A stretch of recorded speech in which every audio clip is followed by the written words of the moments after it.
Hey, I'm Elisa Childers, and you're listening to Wildman and Steve. You are about to listen to the intersection of faith, talk, and music. The Wildman and Steve show starts right now.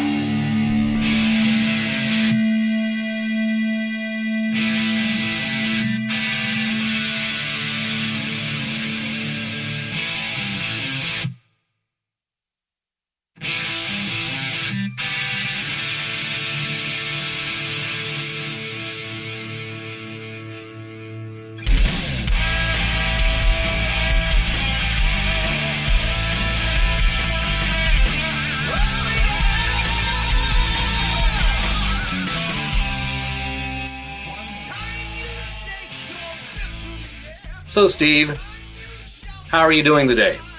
But before you answer, we've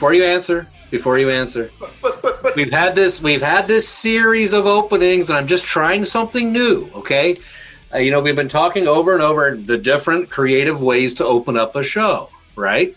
So this time, I decided to open it up by asking you a question, but not letting you answer, just to see if ratings will go up because of that. What do you think? Is that you see? I think ratings will really go up if we do it that way because, just the idea of me asking you a question and me not giving you a chance to answer is going to get people to listen. It's going to show interest in what we do. What do you think? Well, let me tell you what I tell you that the only thing is that. So anyway.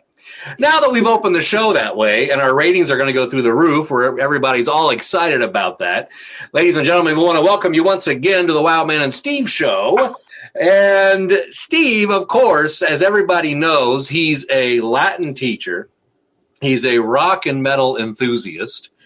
He's a all and out, just plain genius. Stop, please, stop. Oh, you want me to stop? Yeah. Genius. In fact, he just got the award. He did, ladies and gentlemen, he just got the award. It actually is breaking news. It just came in. He just got the award for the top genius on the Wildman and Steve show with the name Steve. Oh, stop.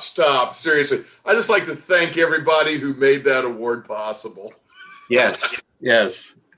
It's the least we could do for you, Steve, right? I mean, always do the least you can do. Hey, that's how I roll, man. That's what I do, right? So anyway, ladies and gentlemen, as you know, I'm going to give the floor over, as usual, to Mr. Segway because he always has a tremendous way of introducing our guest to our audience, and I am so excited, enthralled, I am just on the edge of my seat waiting to see what in the world does he have, not up his sleeve because he's wearing short sleeves, so I would say under his hat. What is under your hat today, Mr. Segway?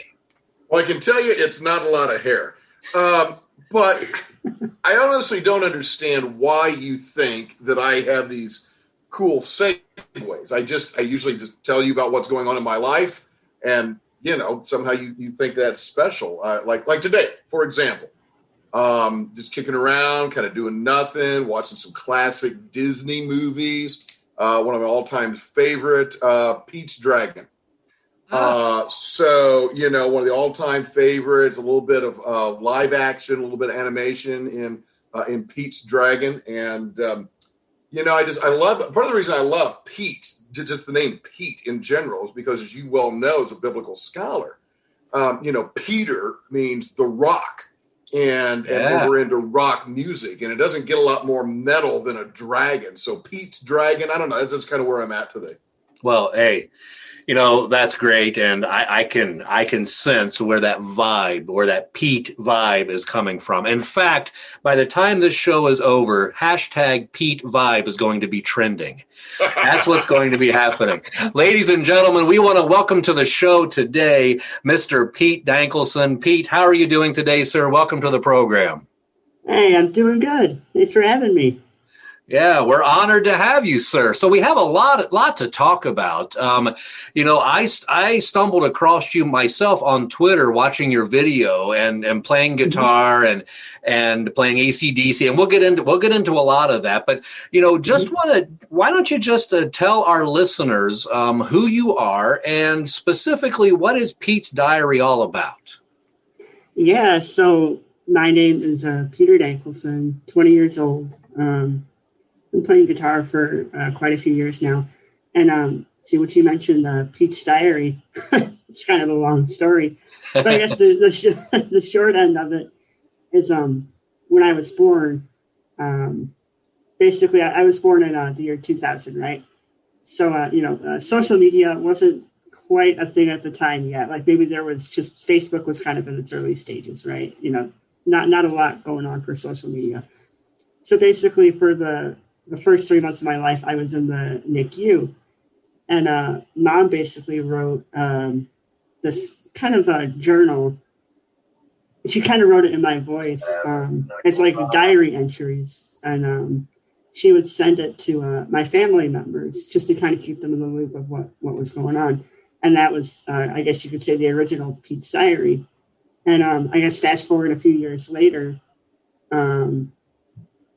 we took the name Pete's Diary from, those early years, and kind of applied it now to this business that me and my mom do. And basically the thing with Pete's Diary that we do is we, inspire people to be the best version of themselves that they can be, and, inspire motivation, kindness, and obviously lots of rock and roll. Yeah. I'm not sad. Hey, listen up.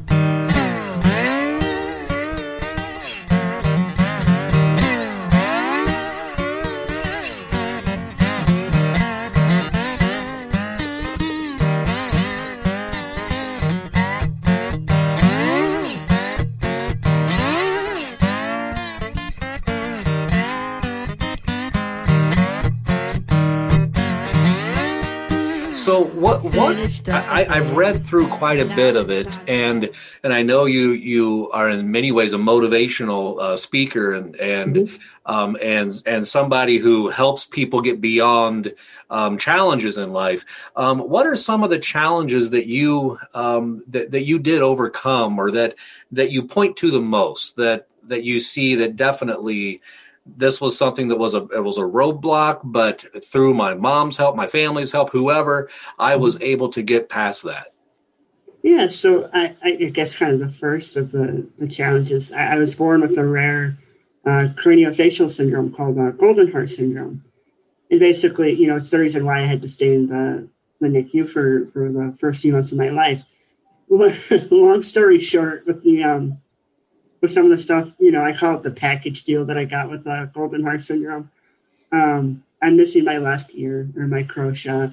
Let's see. I couldn't quite breathe that well. So I had a trach in my neck, or a hole in my neck, for pretty much 19 years. I got that close relatively recently.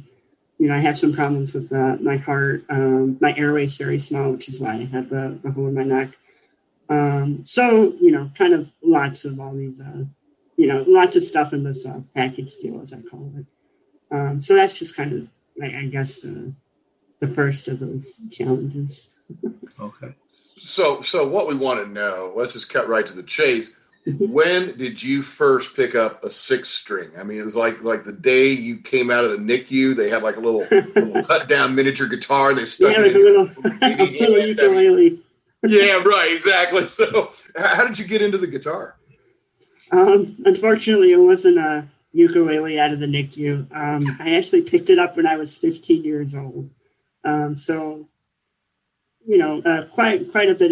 It's interesting kind of looking back at it, because kind of like where I was at in my life too, a lot had kind of changed for me. I had moved from where I lived in Michigan for the first, 15 years to where I'm at now in Illinois.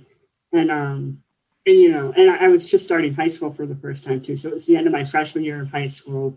So I had moved to a new state and had started high school. So kind of, all these changes were going on. And I'd been listening to a lot of music to kind of, I guess kind of set my mind at ease, or, just kind of escape a little bit and just kind of relax a little bit with all the craziness that was going on at the time. And eventually, with listening to so much rock and roll and kind of starting to get into that, it kind of boiled over to me one day saying to my dad, I'm interested in learning how to play guitar. I'm like, I think it would be kind of fun to just try, because I'd started to really kind of explore all these rock and roll bands like AC/DC, Zeppelin, really kind of the classic stuff. And luckily for me, Dad said, oh, well, you're in luck. I have a guitar from when I was in high school. And so that's what I got started on.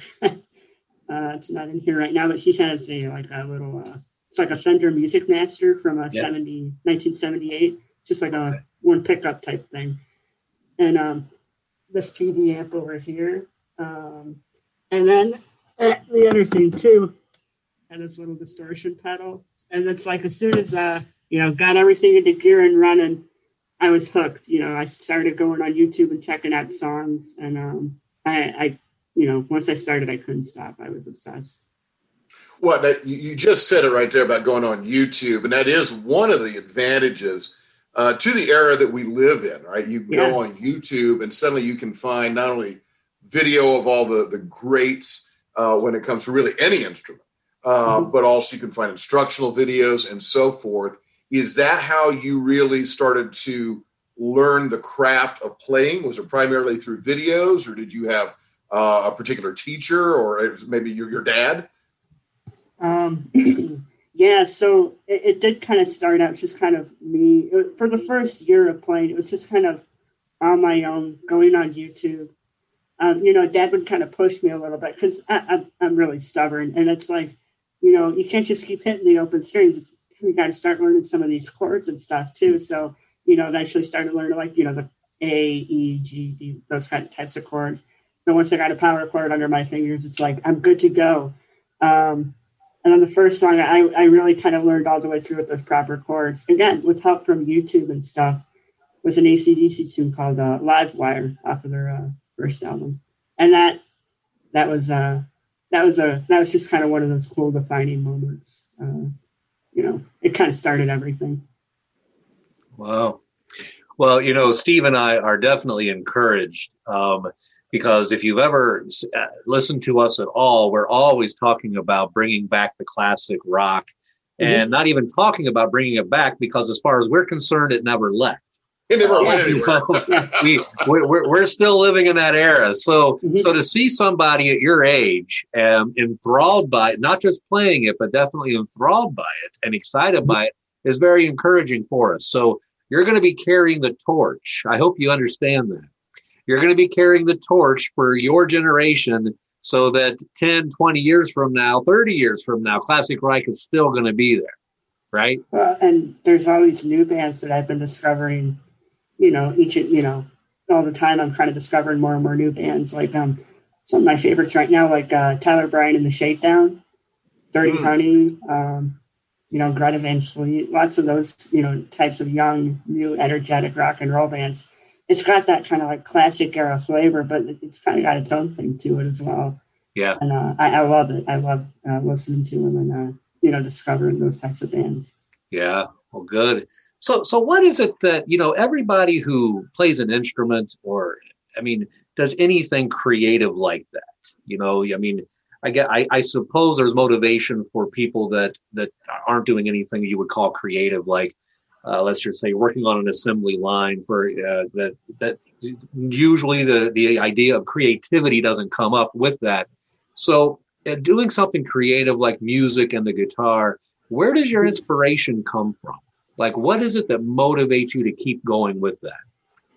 I just enjoy it. For me, it's I think it's different for everyone, but in my case, it's just, I love it. Like, even when I'm not actively playing, I'm still looking up stuff on YouTube. There's all these channels that I enjoy following and they're teaching like different techniques and stuff. I could be learning, a new song or something, or checking out, maybe like just kind of previewing a lesson to see if I want to follow through with it. Or, it's like, check out this, EVH style, lick and see how you can apply it to your playing. And right. There's just so much stuff out there that you can just constantly explore. So I'm constantly, finding things and, getting inspired by new types of things as well. It's really fun.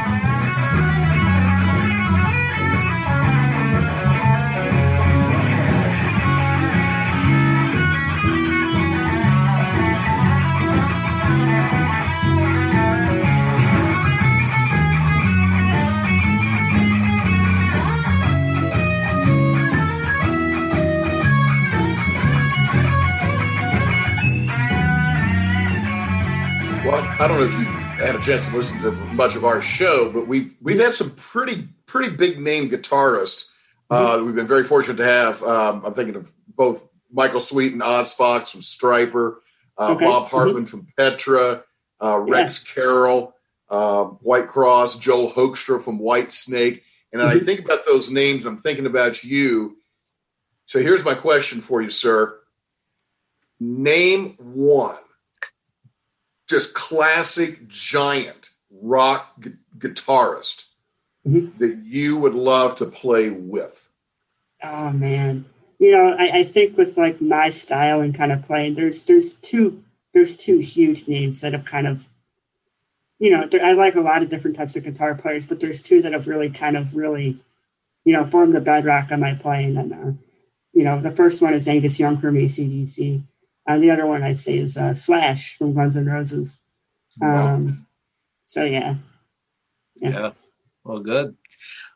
So you just came out with this single here recently, and talk to us about the motivation behind the message behind that song. Yeah, so it's kind of interesting how the whole thing came about.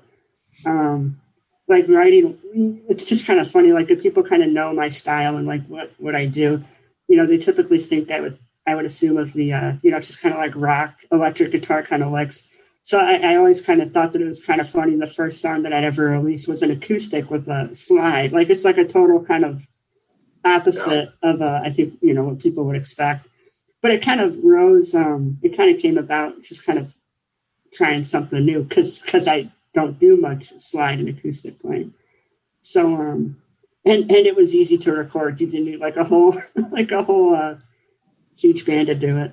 But it was I wrote it through a songwriting class that I was doing with like a local don't know if you know what Squilla Rocks are, but they were doing like a songwriting class. And they're like, and I'm like, okay, this would be a great opportunity to try something new, like writing a song with a slide and an acoustic. So I'm like, this will be pretty fun. And and so I had kind of the instrumental part down. It's like, well, what do you want to sing over it? And I thought it would be really fun to kind of talk about my missing ear, kind of sing about that a little bit in kind of a fun way. So it was fun to kind of put that down. Yeah, well, it hits me, and Wildman knows this, and I think Wildman has a penchant for this as well. But I love blues. I just love that really solid bluesy sound. And I'm going to go out on a limb and guess: did you discover and get into blues through rock? I'm assuming rock came first, and then came blues for you. Yep, that's exactly how it was, and it was fun because I'd heard.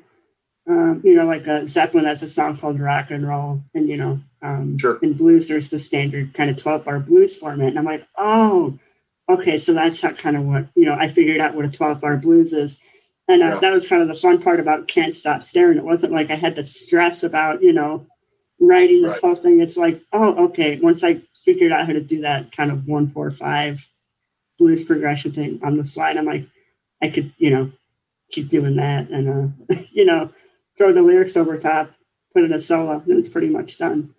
And that song was definitely kind of inspired by those Delta blues artists that I discovered kind of like, I discovered blues after rock. So it was kind of fun, kind of paying homage to that. You just used the word, you said Delta blues, and that's literally was where I was going to go next, was to ask, have you yet had a chance to start exploring and digging into really the great American blues tradition from the Delta up to Chicago, where it gets electrified and then going on from there? Have you been able to dig into some of that? And if so, Who are some of the blues masters that you really? Yeah, really so that was always the fun thing because you find somebody like Stevie Ray Vaughan and Gary Moore who are more kind of it's blues but really rock blues, and then you kind of keep going backwards a little bit if that makes sense. Then you find guys like the Stones, and then you go back even further and find like Muddy Waters. Oh, and I forgot to mention the Three Kings as well, like Freddie, Beebe, and Albert. You go back a little further and you find like I think I said Muddy Waters, and then you keep going back, and then eventually you find Robert Johnson and all those guys as well. Yeah. Robert Johnson. Yeah. When I heard yours, that's what I thought of was Robert Johnson and the Call. Kind of the fun thing too, and I think it really was kind of the inspiration to kind of take up slide and acoustic and all that. Blind Willie Johnson. When I found him, he was a phenomenal slide guitar player. And I really dig his stuff. And I kind of discovered him. There's a band called Larkin Poe.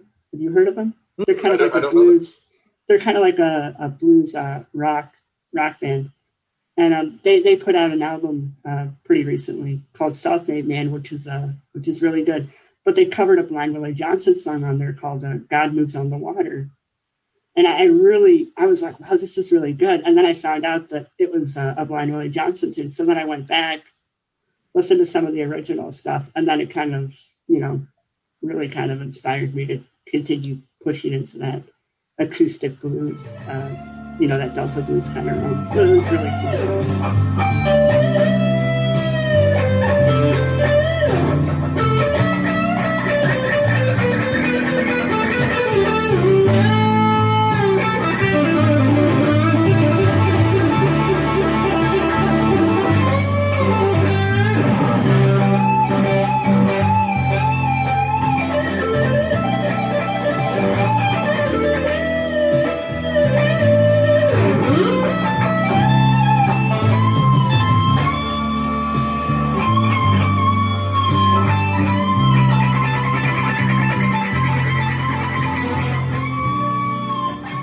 So, a lot of times, and Steve and I have talked about this a lot, that musicians, when they write, it's amazing how a lot of times the style fits the message of what you're trying to say.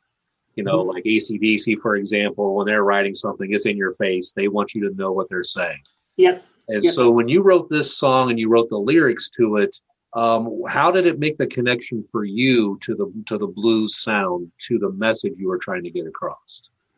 Well, I think the fun thing was it's such a unique thing. Like, not many people can sing about listen and ear, so I thought that was kind of a fun thing to do with it. But I also, thought like, okay, it would be kind of fun to put into perspective, like, what is it kind of like, not having an ear? And, you hear like the blues, like, my baby, she's gone and all that kind of thing. And I'm like, well, my ear's gone, So I'm like, okay, I could have some fun with this. And like in the lyrics too, it's like, I haven't even like sang or listened to it in a while.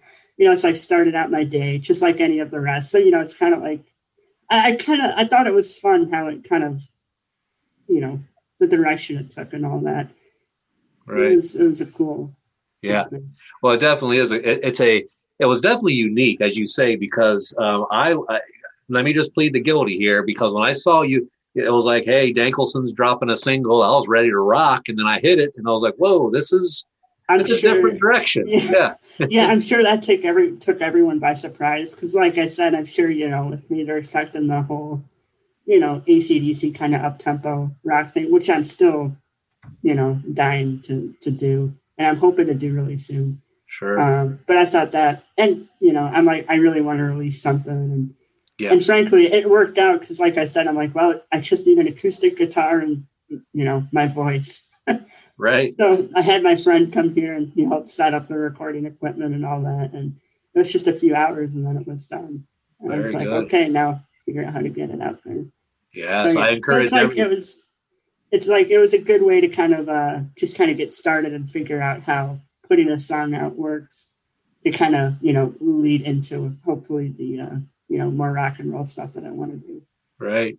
I encourage everybody who's listening, if you haven't yet, to go ahead and get this song. It's all over. You can find it on Apple. You can find it on Spotify, wherever you get your music. Just search for Pete Dankelson and Can't Stop Staring. Can't Stop Staring. That's what it is. Yeah. Yeah. Look for Can't Stop Staring, and you will not be disappointed. It's definitely a good work. So, when I was first talking to you about being on our show, and I think you alluded to it earlier in this interview, you mentioned about how giving glory to God because of what he's seen you through. Can you talk to us a little bit about how you see God's involvement in how he has brought you through so many things? Yeah, so I've definitely really had to, rely on faith a lot when going, because with Golden Heart Syndrome, I've had to go through all these different types of medical challenges. So, just kind of like, through all these hardships, I've really, the main thing that I always think about when I am going through, especially some of the tougher stuff where I have to stay in the hospital and I'm all these, and I'm all, I can't say it, and am on all these different machines. It's definitely my faith and, my family that really helps pull me through it, and some music as well. But I also went to a K-8 Catholic school for a long time, and that definitely really helped me, get even more strength into my faith as well. Sure. As well as all the medical challenges. So I definitely had, had my fair share of,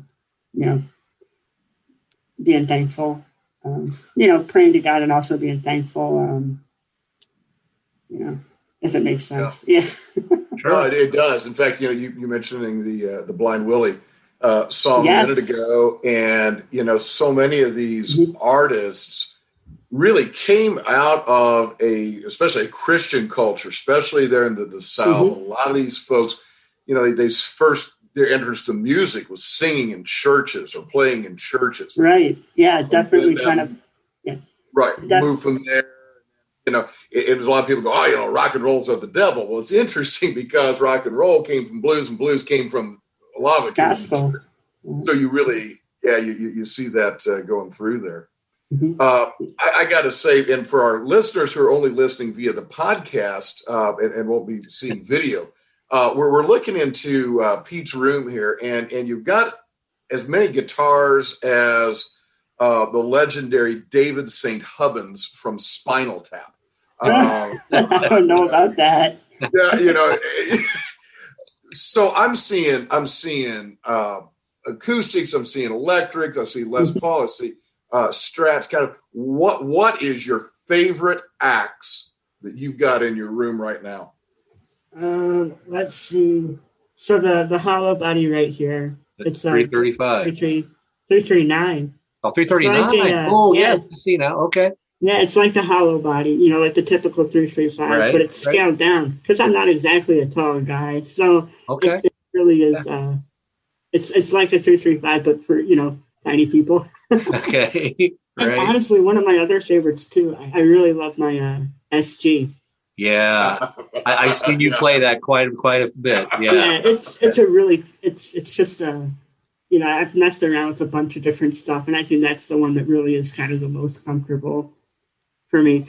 And there's like a Les Paul that's like right there, and I love that. That's a fantastic guitar too.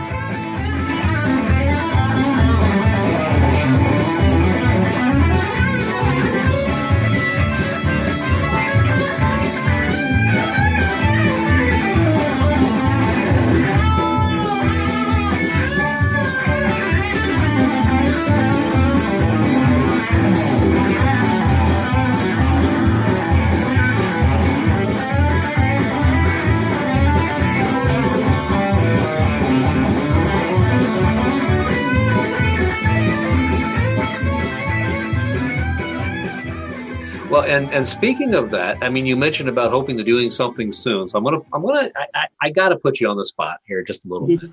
I apologize beforehand, but if in fact a band was to call you tomorrow and say we need a guitarist, your answer is? Oh, of course. When and where? Hey guys, you heard that. All the bands out there looking for a guitarist, here's your guy. And I would also say, I'm sure Steve would join me in saying this, and we've done this for artists before, any record labels that are listening. Yeah. Yes, any record labels. Name them off, Steve. Name the ones we know. Well, given the kind of music he's doing and so forth, I would say Frontiers Records over in Italy. Listen to this guy. Get on YouTube. Listen to Pete and sign him. End of story. Sign the guy. Yeah, absolutely. So you mentioned about the motivational speaking, and that's the whole motivate with Pete's Diary, and that's where all this is coming from, and how music helped you, and how you're doing that to help others. There's probably somebody listening who needs some motivation right now. There's probably somebody listening going through a challenge. Maybe it's a physical challenge like you've been through, or maybe it's an emotional challenge or a spiritual challenge. What would be the one statement that you would say, if you could say one thing to them, what would you say to them right now? Mm-hmm.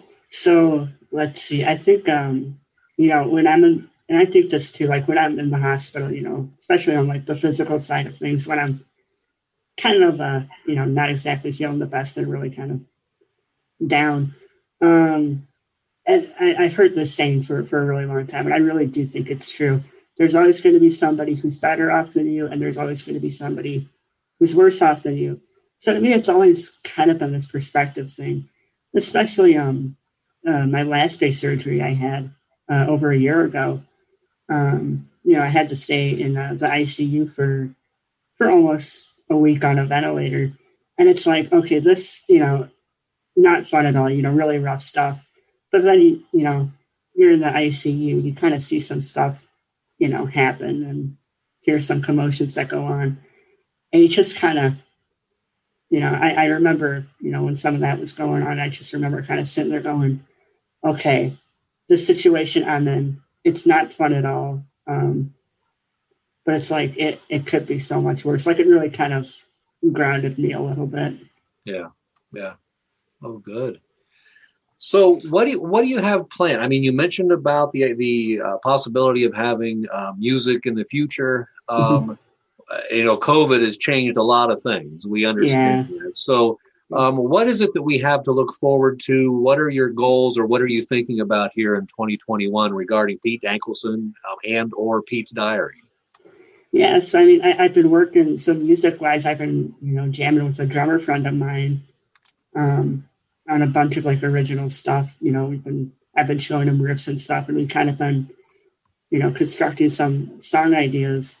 Still got to find a singer, though. That's kind of the tricky part. It's like I can do like, blues stuff, but I'm still kind of trying to figure out my own voice. So I'd really like to try and do like just a good, rock and roll kind of EP. So I really do hope to kind of put out some more tunes soon. That's kind of the big thing.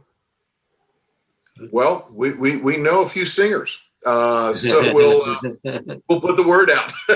Awesome. Yeah, I need all the help I can get. Yeah. Well, we want to thank you again for being on the show, Pete. And this has been a great time, and you are an inspiration to many for what you've overcome, and just watching you play.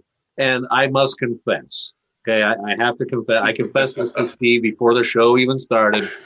Here I am at my age, and I've been playing guitar a little over 35 years or so. And I watch you, and I'm like, only how many years? You're doing this. That incredibly impressive what you're doing.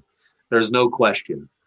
And so I just wanted to. I believe your words, Wild Man, were "I hate that kid." If I'm remembering correctly. No. You heard me wrong. What the new generation, they use the word "sick" in many different ways now.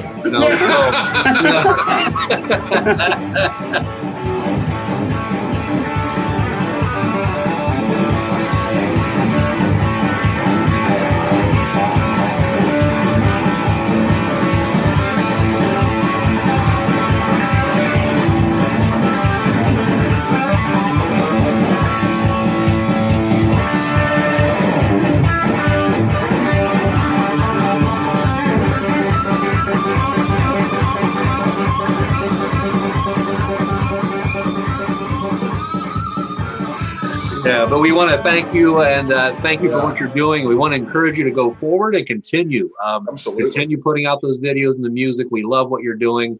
And keep us posted on how Pete's Diary is doing. We're excited to hear who else's life you're going to touch next. No, I'm really looking forward to it. Thank you. Sure. All right, ladies and gentlemen, Pete'sDiary.com, and you can find more information about him there. Thank you again, Pete, for being on the show.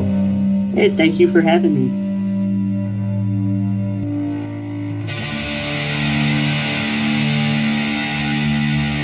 It was great to interview Pete Dankelson. He was such an inspiration. For somebody who has faced all the trials and challenges, he is still able to overcome them and be an inspiration to others. That is what all of us are called to do. We are all called to overcome our trials, and as he said, by the grace of God we can do so.